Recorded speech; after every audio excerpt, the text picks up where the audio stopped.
నమస్కారం, welcome to JP news. Venkatagiri పట్టణంలో మే 12వ తేదీన నిర్వహించబోయే హనుమాన్ శోభాయాత్ర ఏర్పాట్లు వేగవంతంగా కొనసాగుతున్నాయి. ఈ నేపథ్యంలో విశ్వ హిందూ పరిషత్ విహెచ్పి నేతలు యువరాజు సర్వజ్ఞకుమారకృష్ణ యాచంద్రను రాజా ప్యాలెస్ వద్ద మర్యాదపూర్వకంగా కలుసుకొని శోభాయాత్రకు సంబంధించిన కార్యక్రమాలపై వివరించారు. ఈ సందర్భంగా శోభాయాత్రలో పాల్గొనాలని యువరాజును ప్రత్యేకంగా ఆహ్వానించారు.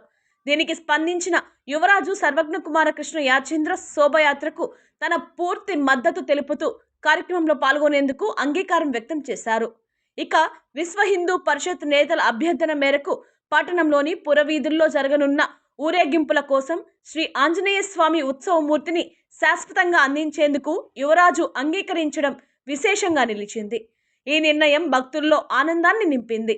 ఈ సమావేశంలో రాజా కుటుంబానికి చెందిన అభిమాని మాజీ కౌన్సిలర్ ఎంఏ నారాయణతో పాటు విశ్వ హిందూ పరిషత్ నాయకులు అలిమిలి మల్లికార్జున్, చోరగుడి రామకృష్ణ, అర్చకుడు కిషోర్ స్వామి, కరెంట్ విజయ్, సుధాకర్, నర్రా రవి, రవీంద్ర తదితరులు పాల్గొన్నారు.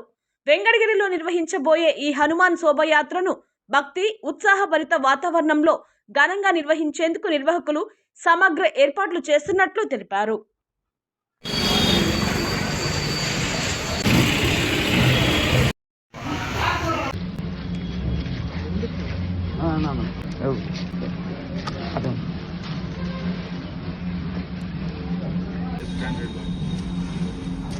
సరే అటుకు అయితే తేలిక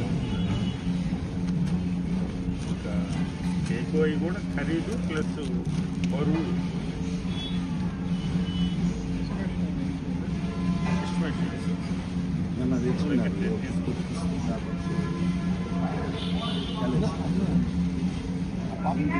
చాలా